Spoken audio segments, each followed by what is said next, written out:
আসসালামু আলাইকুম প্রিয় দর্শক, অন্য মঞ্চের আলাপ চাইতায় আপনাদের সকলকে আমন্ত্রণ জানাচ্ছি। ধন্যবাদ আপনাকে এবং ধন্যবাদ জানাচ্ছি সেই সাথে যারা দেখছেন। এই যে রেজওয়ানা হাসান সম্পর্কে আপনি ইতিহাস ঘাটলে দেখবেন তার বাবা মুসলিম লীগের এই প্রাদেশিক পরিষদের এমপি ছিল। তো এমএলএ থাকার পরে ৭০-এর নির্বাচনে বাংলাদেশ আওয়ামী লীগের বিরুদ্ধে দাঁড়াইয়া ফেল করছে। এরপরে জিয়াউর রহমানের মানে পার্লামেন্টে ১৯৭৯ সালে বিএনপিতে যোগ দিয়া, মুসলিম লীগ থেকে বিএনপিতে যোগ দিয়া এমপি হয়েছে এবং প্রতিমন্ত্রী হয়েছে। প্রতিমন্ত্রী হওয়ার পরে যখন জিয়াউর রহমান মারা গেল, ৮৬ সালে আবার এরশাদের নির্বাচন করে এরশাদের পার্লামেন্টে আবার তিনি প্রতিমন্ত্রী হয়েছে। এখন দেখেন, চরিত্রটা বোঝেন। ওই ৭০-এ বাংলাদেশ বিরোধী নির্বাচন, ৬৭-তে পাকিস্তানের নির্বাচন, ৬৯-এ জিয়ার নির্বাচন, আর ৮৬-তে এরশাদের নির্বাচন। অর্থাৎ প্রতিটা ভিত্তি যেভাবে মনে করেন যে তার কোনো পার্মানেন্ট কোনো লোক নাই, দিনে দিনে সে হাত বদলায়, ঠিক এইরকম একটা নষ্ট পলিটিশিয়ানের, পাকিস্তানপন্থী পলিটিশিয়ানের মেয়ে হলো এই রেজওয়ানা হাসান। এবং সে মিথ্যা কথা কিভাবে আর্টিকুলেটলি বলতে হয় সেটা সে জানে এবং সে সেভাবেই বলে।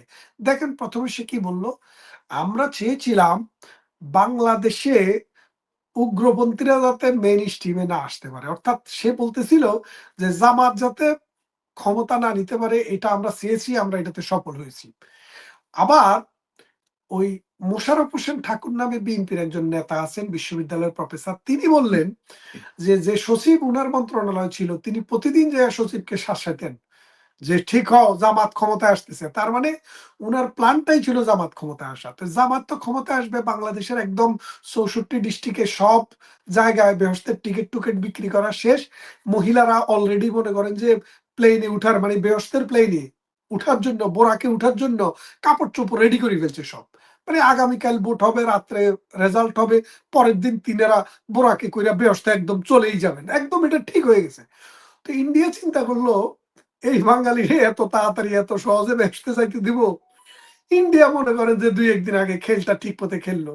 হিন্দু জনগোষ্ঠী যারা আছে তাদেরকে বলে দিল, যতভাবেই প্রলোভন দেখাক, তোমরা এই জামাতের গুটি খেও না। এবং প্রগতিশীল মানুষ যারা মনে করেন আওয়ামী লীগ করে না, কিন্তু মানে প্রগতিশীল এবং তারা মুক্তিযুদ্ধের পক্ষের, তারা চিন্তা করলো জামাতে তো পোড়াকে ছোড়ার জন্য সব টিকিট রেডি করে ফেলছে, তা আমরা এটাতে নামাইতে হবে। তারা যাইয়া এন্টি জামাত সেন্টিমেন্টে ভোট দিছে, যার কারণে বিএনপি সরকার গঠন করছে। এখন এখানে একটু জায়গা আপনি একটু খেয়াল করে দেখেন, জামাতের যে বেশি বেশি ভোট, জামাত যে মনে করেন ৪৩-৪০% ভোট পাইছে, তো জামাত কি আওয়ামী লীগের লোক কি জামাতকে ভোট দিছে? দেয় নাই। তাহলে জামাতকে ভোট দিছে কে? জামাতের ভোট দিছে বিএনপির লোকে, যারা ট্রেডিশনালি বিএনপি করতো, একসময় মুসলিম লীগ করছে, নেজামে ইসলাম করছে, পরবর্তীতে বড় প্রতিষ্ঠান বলে বিএনপির আশ্রয় ছিল। তারা এবারে মনে করছে বোরাকের পিঠে তাদের উঠার সুযোগ হয়ে গেছে, বিএনপিকে আর দরকার নেই। তখন তারা বিএনপিকে বাদ দিয়ে জামাতকে ভোট দিছে। আর মধ্যপন্থী যেসব মানুষ আওয়ামী লীগের সরাসরি নেতা না, কিন্তু হয়তো আওয়ামী লীগকে সমর্থন করে, আওয়ামী লীগকে ভোট দেয়, মাঠের সেই মানুষগুলা শুধু জামাতকে ঠেকানোর জন্য, মুক্তিযুদ্ধের চেতনাকে ভুলুণ্ঠিত করতে না দেওয়ার জন্য এই বিএনপিকে ভোট দিছে। যদি এই অংশের ভোট যদি লাস্ট মুহূর্তে আওয়ামী লীগ বিএনপির পক্ষে না যেত, তাহলে জামাত কিন্তু জিতে যেত এবং আমাদের নারীরা পুরুষেরা বোরাকে করে বেহেশতে যাওয়ার মোটামুটি একটা, মানে মোটামুটি ব্যবস্থাটা ফাঁকাফাঁকি করে ফেলতো।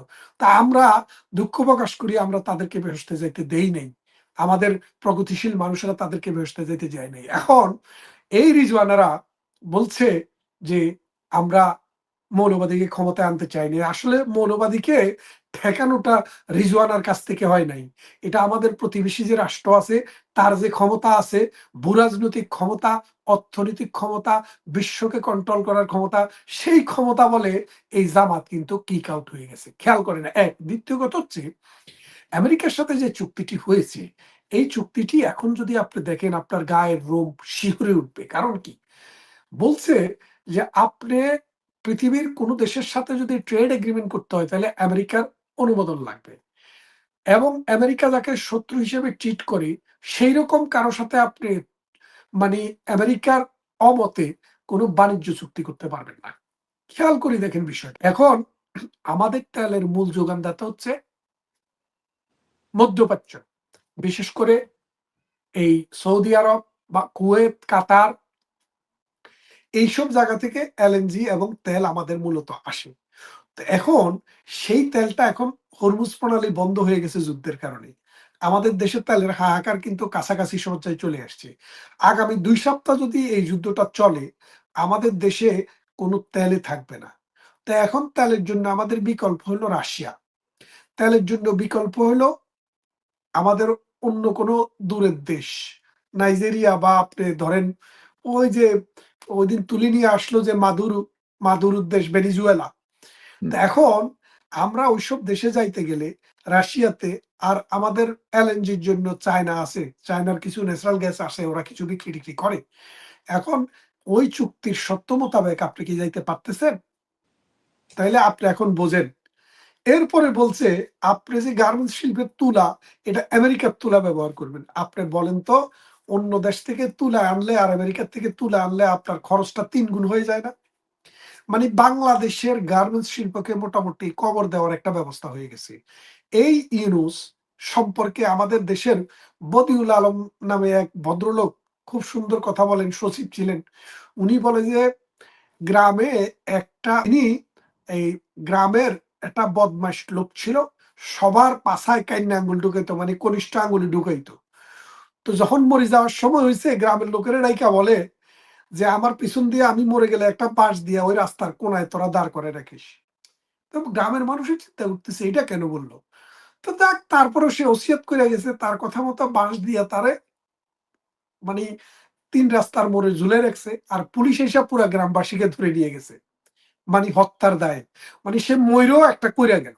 তো এখন ডক্টর ইউনুসকে ওই ক্যাটাগরি তিনি ফেলছে। এই ডক্টর ইউনুস যাওয়ার সময়ে মাত্র ২ দিন আগে আমেরিকার সাথে এই চুক্তিটি করে বাংলাদেশকে একটা বিপদের মধ্যে ফেলে দিছে। যদি এই চুক্তি সাস্টেইন করে, আগামী ২-৪ বছরের ভেতরে এই সরকার মহা বিপদে পড়বে। বাংলাদেশের অর্থনীতি বিপর্যস্ত হয়ে যাবে। ইন্টারন্যাশনাল ট্রেডে বাংলাদেশ জিরোতে চলে যাবে। এখন এই অবস্থাটা ডক্টর ইউনুস কেন করেছে? ওই যে বললাম, ডক্টর ইউনুসকে জন্ম থেকে যারা লালন পালন করতেছে, যারা নোবেল কিনে দিছে, যারা বিভিন্ন জায়গায় ডক্টর ইউনুসকে তাদের গেটুপুত্র বলে পরিচয় করায় দিছে, তাদের জন্মের দায়টা মিটানোর জন্য এই ডক্টর ইউনুস তার সফর সঙ্গী হিসেবে নিছে এই সুন্দরী মহিলাকে, বেলা। কথা বুঝছেন? এই বেলা কি করতো জানেন? এই যে বসুন্ধরা সহ বাংলাদেশে যত বড় বড় কি বলে যে আবাসন এই প্রকল্পগুলা আছে, তো ওগুলা মনে করেন যে ওরা প্রথমে যাই ব্যাটো দিত, বলতো যে এটা মানে পরিবেশ ছাড়পত্র দেওয়া যাবে না, এখানে যদি এই প্রতিষ্ঠান করা হয় তাহলে বাংলাদেশের মানে পরিবেশের বিপর্যয় হয়ে যাবে, পরিবেশ সব নষ্ট হয়ে যাবে, ইকোসিস্টেম ধ্বংস হয়ে যাবে, এটা দেওয়া যাবে না। তো পরবর্তীতে তারা কি করতো? তারা মনে করেন যে একদম বড় ঠেলা গাড়িতে কইরা একটা বস্তা পাঠাই দিত।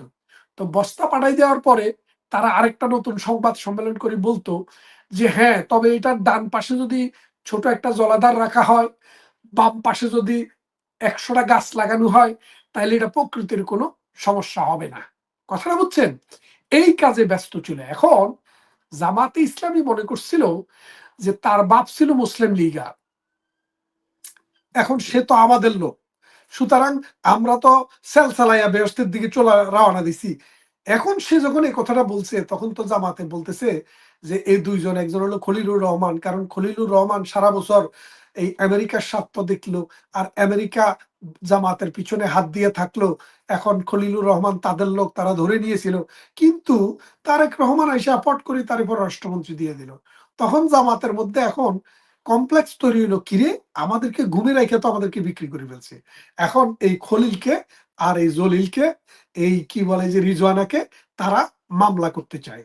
খেয়াল করে দেখেন, এই গোষ্ঠীটা যে একটা কোটালি স্বার্থ রক্ষা করার জন্য এসছে, নিজেদের পেট পুরানোর জন্য আসছে, এটা কিন্তু এখানেই এখন প্রমাণিত।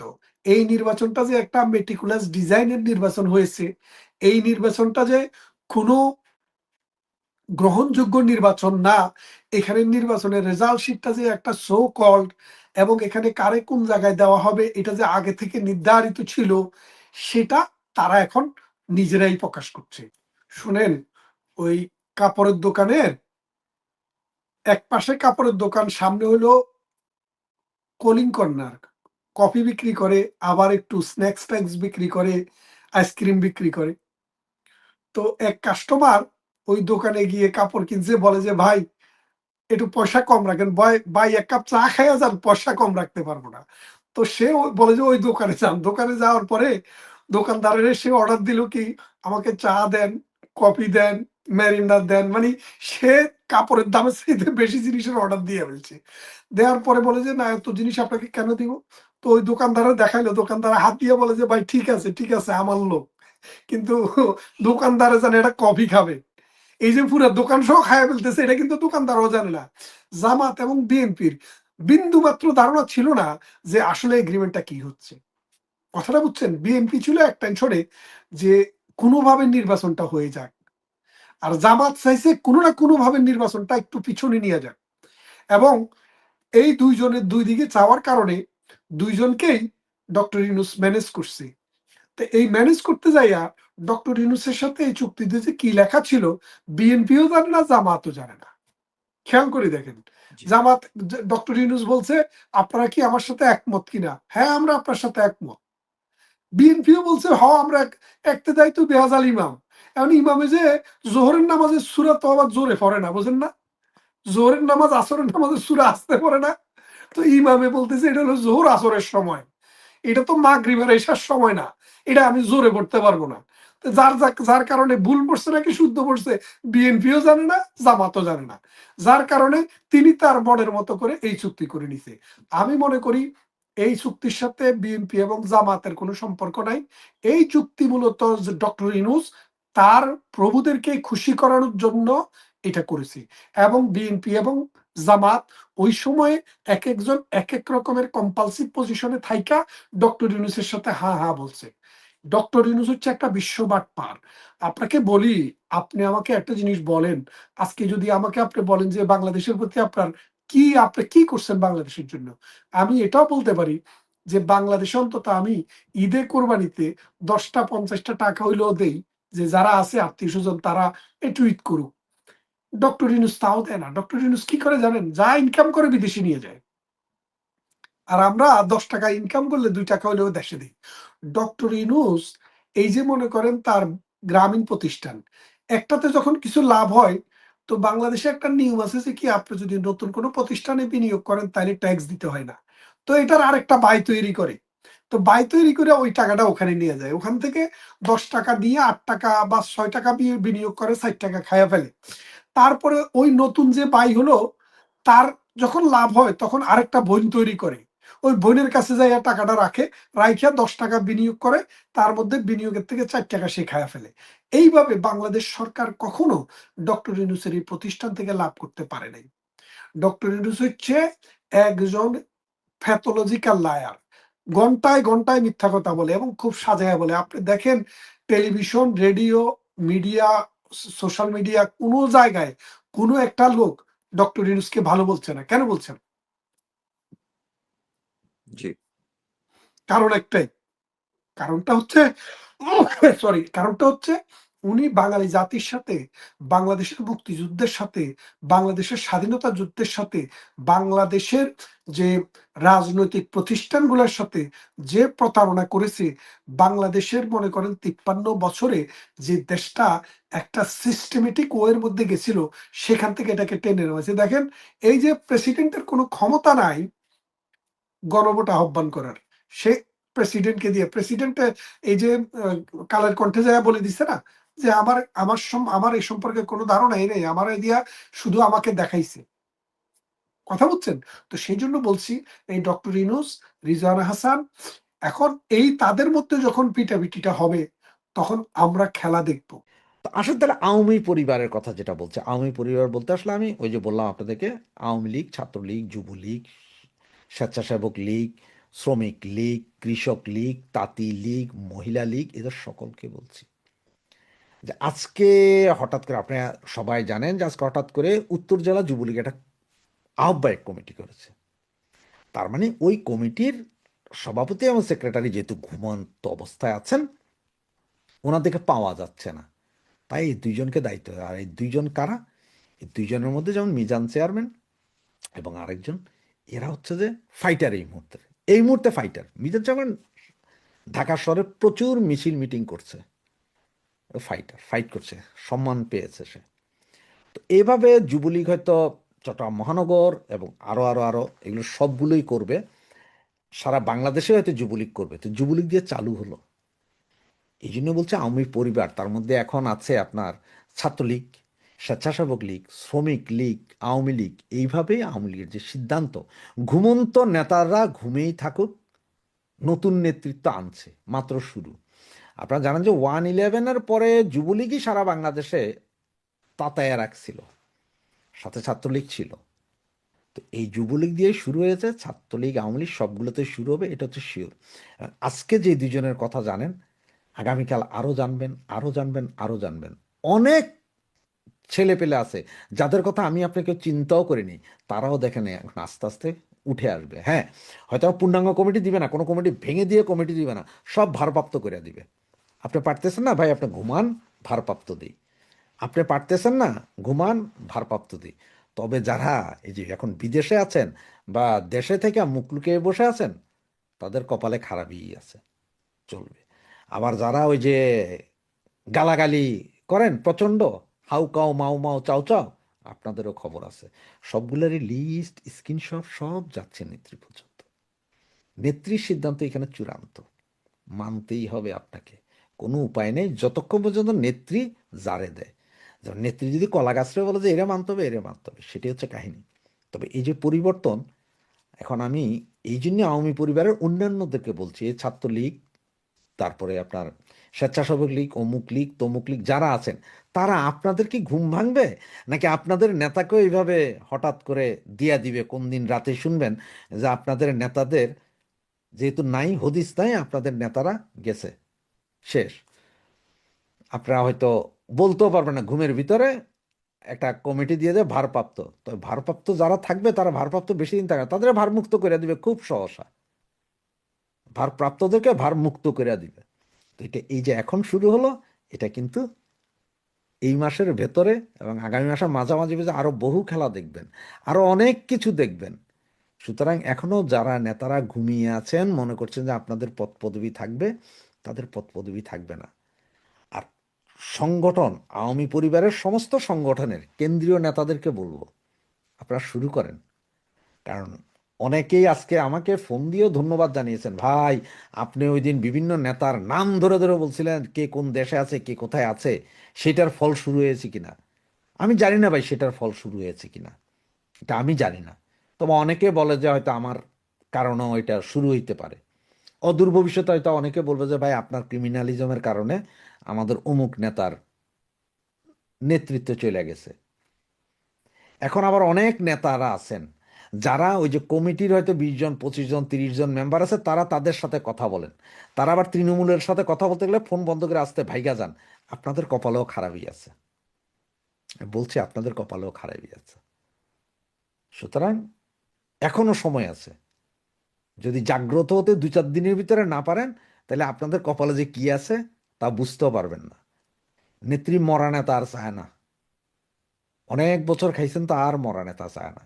এখন নেত্রীও চায় ইয়াং নেতা, কারণ নেত্রী চাইতেছে যে তৃণমূলের কর্মী সমর্থক এদেরকে নিয়ে আসা। নাহলে আপনারা এই মিজান চেয়ারম্যানের কথাই চিন্তা করেন না। কেউ চিন্তা করছিলাম এই কথা, উত্তর জেলাতে তো আরো অনেক কেউ আসতো, কিন্তু পারে নাই, হে চলে আসছে। কারণ কি জানেন, হে ঢাকার শহরে অনেকগুলো মিছিল মিটিং করছে, অনেক জায়গায় কথা বলছে, সে চলে আসছে। তো এরকম মিছিল মিটিং যারা রাস্তাঘাটে চেহারা দেখাইতেছে না, কে যে কখন চলে আসে তার কোনো খবর পাবেন না। ধন্যবাদ। সামাজিক যোগাযোগের মাধ্যম ফেসবুকের কল্যাণে নতুন নতুন অনেক কিছু দেখি, যেগুলো দেখে কখনো আনন্দ পাই, কখনো হাসি, কখনো বুঝি যে মানুষ কতটা উন্মাদ হতে পারে, কত অবিবেচক হতে পারে, কত গণ্ড মূর্খের মতো আচরণ করতে পারে। রাজাকার শব্দটার লিটারারি শব্দটা ভিন্ন, কিন্তু 1971 সালে যারা রাজাকার হয়েছিলেন তাদের কৃতকর্ম এত জঘন্য ছিল যে এখন রাজাকার শব্দটা একটা গালিতে পরিণত হয়েছে। মীর জাফর আলী খান নামটা কিন্তু চমৎকার, কিন্তু বাংলার শেষ স্বাধীন নবাব সিরাজউদ্দৌলার সঙ্গে যে বিশ্বাসঘাতকতা করেছিল, সে কারণে এখন আর কোনো পরিবার, কোনো মা বাবা তাদের সন্তানের নাম আর মীর জাফর আলী খান রাখে না, কারণ ওটা একটা বিশ্বাসঘাতকের গালি। বাংলাদেশেও অনেক রাজাকার এখনো বেঁচে আছেন, অনেকের মানসিকতা রাজাকারের মতো মানসিকতা। ফলে যদি কেউ কাউকে বলে যে ৭১ সালে রাজাকারও ছিল না, তারপর যদি বলে তুই একটা রাজাকার, তাহলে ধরে নেওয়া হয় তুই খারাপ কাজ করা ব্যক্তি। এখন জামাতে ইসলামের এক নেতা সেই রাজাকার শব্দটাকে এমন জায়গায় নিয়ে গেছেন, তিনি বলছেন যে রাজাকার বললে এটা রাসূলুল্লাহকে বলা হয়। আমরা এই ভিডিও কন্টেন্টটা একটু শুনি। রাজাকার মানে গালি দেওয়া মানে আল্লাহ রাসূলকে গালি দেওয়া, আর এটাকে গালি হিসাবে নিচ্ছে। আইজন পীরসা বলে শব্দের অর্থ বুঝতে হবে। আমার দেশে যতগুলো রাজাকার মানে গালি দেওয়া, ওইটা হিপের টালি ভাই করে কাজে বানান। রাজাকার মানে গালি দেওয়া মানে আল্লাহ রাসূলকে গালি দেওয়া, আর এটাকে গালি হিসাবে নিচ্ছে। আইজন পীরসা বলে শব্দের অর্থ বুঝতে হবে। আমার দেশে যতগুলো রাজাকার মানে গালি দেওয়া, ওইটা হিপের টালি ভাই করে কাজে বানান। এই ভদ্রলোক বলছেন যে রাজাকার বলে গালি দেওয়া হলে সেটা আল্লাহ রসুলকে গালি দেওয়া হয়। এখন আল্লাহ রসুল আমাদের যিনি প্রফেট, শান্তির ধর্ম ইসলামের প্রচারক, আমাদের সর্বোচ্চ ধর্মীয় সম্মানিত স্থানে যে রাজাকার বললে নাকি তাকে গালি দেওয়া হয়। এখন রাসূল করিম সাল্লাল্লাহু আলাইহি সাল্লাম কি রাজাকার ছিলেন? নাউজুবিল্লাহ, কখনোই না। তিনি আল্লাহর সরাসরি হেফাজতে তৈরি হওয়া। এই জন্য নবী, অলি আউলিয়াদের ত্রুটি বিচ্যুতি নিয়ে আলাপ আলোচনা হলে রাসূল কখনো ভুল করেন নাই, সেটাই শতসিদ্ধ হিসাবে আমরা ইসলাম ধর্মাবলম্বী যারা সেটাই বিশ্বাস করি। এই যে যার ভিডিও কন্টেন্টসটি আমি শোনালাম, তিনি একজন জামাতের নেতা। তিনি বলছেন রাজাকার বলে গালি দিলে সেটা আল্লাহর রসুলকে গালি দেওয়া হয়।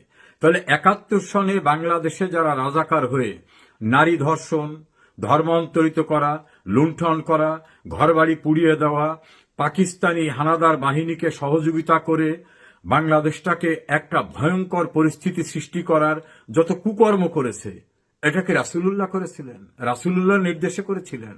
রাসূলুল্লাহ কত আগে চলে গেছেন, তিনি কি এই খারাপ কাজ করার জন্য বলেছেন? আমাদের পবিত্র ধর্ম ইসলাম, ইসলাম শান্তির ধর্ম, ইসলামে কখনো এই জাতীয় কর্মকাণ্ড করতে উৎসাহিত করা হয়নি, বলা হয়নি, বরং এ জাতীয় কর্মকাণ্ড পাপের। এই জামাতের নেতা আরো বলছেন যারা মীর জাফর বলে গালি দেন তাদের জিহ্বা বের করে কেটে দিতে হবে। অর্থাৎ মীর জাফর বলা যাবে না, রাজাকার বলা যাবে না। এ দুটো বললে নাকি রাসূলুল্লাহকে বলা হয়, রাসূলুল্লাহকে গালি দেওয়া হয়। ধর্মটাকে এই ধর্ম ব্যবসায়ীরা কোথায় নিয়ে গেছে? এদের কারণেই পবিত্র ধর্ম ইসলাম, শান্তির ধর্ম ইসলাম বিভিন্ন জায়গায় কিভাবে অ্যাবিউজ হয়েছে, অপব্যবহারে গেছে, তার কারণে কত ক্ষতি হয়েছে মুসলিম জাহানের। কাজে এই জাতীয় ভণ্ডদের থেকে আমাদের সতর্ক থাকতে হবে। অবশেষে বোধহয় চূড়ান্ত মুক্তির স্বাদ পাচ্ছেন বাংলাদেশের রাষ্ট্রপতি, মহামান্য রাষ্ট্রপতি মোহাম্মদ শাহাবুদ্দিন। ডক্টর ইউনূস আমলে তিনি একরকম গৃহবন্দী ছিলেন, একরকম এটা বলে একরকম কারাবাসের মতন। তাকে অপমান অপদস্থ করা হয়েছে, তাকে হেনস্থা করা হয়েছে। ইভেন দো বাংলাদেশের রাষ্ট্রপতিদের যে ট্রেডিশন, সেই বিএনপি একরম বদরুদ্দোজা চৌধুরীকে সরিয়ে দিয়েছিল, কিন্তু তারপরেও একরম বদরুদ্দোজা চৌধুরী যতদিন রাষ্ট্রপতি ছিলেন সম্মান পেয়েছেন, রাষ্ট্রীয় অনুষ্ঠানে গিয়েছেন, বিশ্ববিদ্যালয়ের সমাবর্তনে গিয়েছেন। এরপরে তো বলার অপেক্ষাই রাখে না। ইভেন আমি দুটো উদাহরণ আপনাদেরকে বলি। প্রফেসর ইয়াজউদ্দিন আহমেদ, ইয়াজউদ্দিন সরকারকে নিয়ে আওয়ামী লীগের প্রচুর আওয়ামী লীগ সমালোচনা করে। ইয়াজউদ্দিন আহমেদ বিএনপির কথা শুনে তিনি নিজেকে অন্তর্বর্তীকালীন সরকারের তত্ত্বাবধায়ক সরকারের প্রধান উপদেষ্টা ঘোষণা করেছিলেন। সেই নিয়ে আওয়ামী লীগ তোলকালাম করেছিল সারা দেশে। কথায় কথায় আওয়ামী লীগ তখন ইয়াজউদ্দিনের সমালোচনা করত, ইয়াজউদ্দিনের ভূমিকার সমালোচনা করত। কিন্তু আপনাদের মনে আছে কিনা, এই ইয়াজউদ্দিন আহমেদ তিনি থাকা অবস্থায় আওয়ামী লীগ ক্ষমতায় আসলো, 2008-এর নির্বাচনে যে আসলো, ফখরুদ্দিন আহমেদ যখন প্রধান উপদেষ্টা, ইয়াজউদ্দিন আহমেদ তো প্রেসিডেন্ট রয়ে গেছেন। সেই ইয়াজউদ্দিন আহমেদ প্রেসিডেন্ট থাকা অবস্থায় আওয়ামী লীগ ক্ষমতায় আসলো। সেই আওয়ামী লীগ কিন্তু ইয়াজউদ্দিন আহমেদকে ন্যূনতম কোনো অপমান অপদস্থ করেনি, ন্যূনতম কোনো হয়রানি করেনি। জেল জুলুমের হুমকি দেয়া তো দূরের কথা, এই যে এনসিপি ওয়ালারা এখন রাষ্ট্রপতি শাহাবুদ্দিনকে জেলে নেওয়ার হুমকি দেয় যে তাকে গ্রেফতার করতে হবে, তাকে অভিশংসন করতে হবে, আওয়ামী লীগ কিচ্ছু করেনি। আচ্ছা, আপনাদের মনে আছে না 96 আওয়ামী লীগ সরকার যখন ক্ষমতায়, তখন রাষ্ট্রপতি কাকে করেছিল? বিচারপতি শাহাবুদ্দিন আহমেদকে। বিএনপি যখন ক্ষমতায় আসে 2001-এ, রাষ্ট্রপতি শাহাবুদ্দিনকে কি বিএনপি কোনো অপমান অপদস্থ করেছিল? রাষ্ট্রপতি শাহাবুদ্দিন আহমেদকে মহা সম্মান দিয়ে রেখেছিল বিএনপি। বাংলাদেশে এটা ট্রেডিশন, এই যে সৌন্দর্য। এবং এরপরে আওয়ামী লীগের গত সময়টা ধরেন, জিল্লুর রহমান রাষ্ট্রপতি, আব্দুল হামিদ রাষ্ট্রপতি, আমরা তো প্রতি মুহূর্তে পর্দায় দেখতাম বিশ্ববিদ্যালয়ের সমাবর্তনগুলো আব্দুল হামিদ রম্য রসে ভাসিয়ে দিতেন। তার বিভিন্ন ট্যুর, বিভিন্ন কথাবার্তা, রাষ্ট্রীয় অনুষ্ঠানে প্রেসিডেন্ট উপস্থিত আছেন, আলাদা একটা গর্জিয়াসনেস। আজকে সেই বাংলাদেশের রাষ্ট্রপতি, যিনি যাকে গৃহবন্দী করে অপমান অপদস্থ করে দেশটাকে অপমান করে ফেলা হয়, দেশের মানুষকে অপমানিত করা হয়েছিল, তিনি মুক্তির স্বাদ পেয়েছেন পূর্ণাঙ্গ। প্রধানমন্ত্রী তারেক রহমান তাকে সম্মান দিচ্ছেন। প্রধানমন্ত্রী রাষ্ট্রপতির জন্য 15 মিনিট অপেক্ষা করছেন অনুষ্ঠানে। প্রধানমন্ত্রী গাড়ি থেকে নামার পর হাত বাড়িয়ে বাংলাদেশের রাষ্ট্রপতিকে সম্ভাষণ জানাচ্ছেন। এটা কি ব্যক্তি শাহাবুদ্দিনকে সম্মান জানানো? ব্যক্তি শাহাবুদ্দিনকে, তাকে কি মাথায় তুলে রাখা? তারেক রহমান এক ব্যক্তি শাহাবুদ্দিনকে মাথায় তুলে কি করবেন? না তুললেই কি হয়? এটা রাষ্ট্রপতির চেয়ার। বাংলাদেশের রাষ্ট্রপতির চেয়ারকে বাংলাদেশের সাবেক রাষ্ট্রপতির ছেলে মূল্যায়ন করতে পেরেছে। ইউনূস তো জলে ভাইসা আসা, জোয়ারের টানে আসা এক ষড়যন্ত্রকারী, এক প্রতারক। তার পক্ষে এটা বোঝা সম্ভব হয়নি। রাষ্ট্রপতি শাহাবুদ্দিন দীর্ঘদিন পরে আমরা দেখতে পাচ্ছি রাষ্ট্রীয় কোনো অনুষ্ঠানে বাংলাদেশের রাষ্ট্রপতি গিয়েছেন। এখানে তিনি একটা বক্তৃতা দিয়েছেন। আমি অপেক্ষা করছিলাম যে রাষ্ট্রপতি তার বক্তৃতাগুলোতে, ধর এখন আমাদের মহান স্বাধীনতার মাস, দিনে ক্ষণে 24 ঘন্টা আমরা আমাদের স্বাধীনতার মহান শহীদদের স্মরণ করব, বীর মুক্তিযোদ্ধাদের স্মরণ করব, তাদেরকে সম্মানিত করব। সেই স্বাধীনতার মাসে আমরা সেই শহীদদের সমান্তরাল যদি আমরা জুলাইয়ের যারা মারা গেছে তাদেরকে তুলে আনি, জুলাই মারা যাওয়ার মধ্যে তো অনেক সন্দেহ আছে, অনেক বিতর্ক আছে, তাহলে তো হয় না। রাষ্ট্রপতি অনুষ্ঠানে গেছেন একটা, রাষ্ট্রপতি মোহাম্মদ শাহাবুদ্দিন বলেছেন, হাজারো মানুষের প্রাণের বিনিময়ে গণতন্ত্রের ধারায় ফিরেছে বাংলাদেশ। অর্থ আপনি সেটাও ধরতে পারেন যে 30 লক্ষ প্রাণের বিনিময়ে তো এই বাংলাদেশ আসা, সেই ধারাবাহিকতাই তো এখনকার গণতন্ত্র, যেটুকুই অবশিষ্ট আছে। তার মধ্যে সেটার সাথে 90-এর শহীদ, 24-এর শহীদ তারা আছে। সকল শহীদের আকাঙ্ক্ষায়, সকল শহীদ বলতে কিন্তু কাউকে ছোটও করলেন না, বড়ও করলেন না, সবাইকেই বুঝালেন।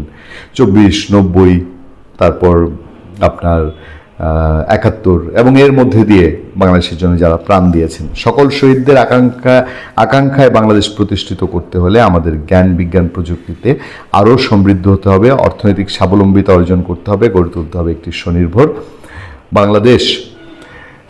শুক্রবার সকালে ওসমানী স্মৃতি মিলনায়তনে জাতীয় পাট দিবস 2026 উপলক্ষে আয়োজিত অনুষ্ঠানে তিনি এসব কথা বলেন। ইউনূস আমলে যেটা অকল্পনীয় ছিল।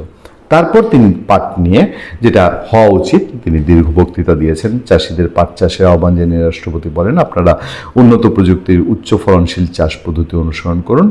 তিনি পুরোপুরি উদ্যোক্তাদের নিয়ে কথা বলেছেন। বাংলাদেশের পাট নিয়ে তার যা বক্তব্য, দিক নির্দেশনামূলক বক্তব্য, দীর্ঘ বক্তব্য তিনি দিয়েছেন। আমাদের কাছে এই জায়গাটাই সন্তুষ্টি যে আমাদের রাষ্ট্রপতি মানে ওই যে ব্যক্তি শাহাবুদ্দিন না, যুবলীগ করা, আওয়ামী লীগ করা যে শাহাবুদ্দিন তিনি না, দুদকে যিনি কাজ করেছেন তিনি না, ব্যাংকে যিনি কাজ করেছেন তিনি না, এই চেয়ারটায় যিনি বসেছেন তিনি এই চেয়ারের মহিমায় মহিমান্বিত। এই চেয়ারকে আমরা ছোট করতে পারি না। তারেক রহমান বাংলাদেশ সরকার ক্ষমতায় এসে যতটুকুলো পজিটিভ এই 20 দিনে বলার, আমি সবচেয়ে উল্লেখযোগ্য বলবো যে বাংলাদেশে এই চেয়ারটাকে যে অসম্মান করেছেন তারেক রহমান এই কয়দিনে, তার জায়গা থেকে তার নিজের শত্রু দল আওয়ামী লীগের নিয়োগ করা রাষ্ট্রপতিকে সম্মান দিয়ে তিনি বাংলাদেশকে সম্মানিত করেছেন। এই কথা বলতে কোনো দ্বিধা নেই। ভালো থাকবেন, সুস্থ থাকবেন। আপনার সাথে আমি আতিক রহমান, পূর্ণিয়া। হয়তোবা ভুল করে, যেমন আমাদের ব্লেজার খলিল বর্তমানে পররাষ্ট্র মন্ত্রী, যদিও সে নিজেকে এই মুহূর্তে আমার ধারণা যে তিনি নিজেকে এখনো বোধহয় উপদেষ্টা পরিষদের কেউ ভাবেন, সেটাই ভাবাই স্বাভাবিক। কারণ আপনি তাকে ভোট দিতে দেখেছেন, দেখেননি? আমি দেখেছি, দেখি নাই, কেউ দেখে নাই বাংলাদেশে। সুতরাং যেহেতু সে বিদেশি, বিদেশি দালালিটাই রাখবে। আপনি তার আচরণ, তার বডি ল্যাঙ্গুয়েজ, তার কথা, তার পোশাক, তার বিবৃতি, এগুলো যদি আমরা দেখি তাহলে দেখা যায় এই ব্লেজার খলিল এখনো নিজেকে বোধহয় ওই তথাকথিত এনজিওগ্রাম সরকারের যে উপদেষ্টা পরিষদ ছিল সেখানে সে এখন আছে। তার ভ্রম এখনো কাটেনি। কাটবে কিভাবে? সে তো নিয়োগপ্রাপ্ত, সে তো এই এনজিও সরকারের সাথে আমাদের মুসলেকা প্রধানমন্ত্রী, যেটা নিয়ে আজকে আমি একটা কবিতা লিখেছি, আমাদের এই মুসলেকা প্রধানমন্ত্রী মুসলেকা দিয়েই তো তাকে নিয়েছে, যে তাকে রাখতে হবে। তিনি যদি প্রধানমন্ত্রী হন তাহলে যে মুসলেকা পররাষ্ট্রমন্ত্রীও রাখতে হবে, তার জন্য তাকে দিয়েছে। তার বডি ল্যাঙ্গুয়েজ গুলো আপনি দেখবেন। এই যে আজকে মিছিল করলো জামাত, কমরেড রতন সিদ্দিকী একদিন বলেছিলেন তার উপর হামলা হয়েছিল, আমরা সে প্রতিবাদ করেছি, সেই প্রতিবাদ মিছিল আমি ছিলাম, সেই মানববন্ধনে আলোচনা সভায় আমিও ছিলাম শাহবাগে। তিনি বলেছিলেন শুক্রবারটা আমাদের বেহাত হয়ে গেছে। তার সেই বিখ্যাত উক্তি মনে তো থাকার কথা আপনার, যে শুক্রবার আমাদের থেকে বেহাত হয়ে গেছে। আরে ভাই, শুক্রবার না, 2024 সালে 5ই আগস্টের আমাদের সপ্তাহের 7 দিনই বেহাত হয়ে গেছে। 7 দিনই বেহাত হয়ে গেছে। আজকে দেখেন মিছিল হওয়ার কথা। আচ্ছা, মসজিদ থেকে কেন মিছিল বের করবে? মসজিদ মিছিল করার জায়গা? মসজিদ তো মিছিল করার জায়গা না। আপনি যে বলেন মুসলমানদের জন্য, মুসলমানদের মিছিল কেন শুক্রবারেই হবে? কেন শনিবারে নয়? কেন রবিবারে নয়? কেন সোমবারে নয়? মুসলমানের মিছিল হবে কেন? অনেক মানুষ থাকে তো, এই মানুষগুলোকে নিয়ে একটা কিছু করা যায়। এই যে বোঝা গেল যে ফজর নামাজ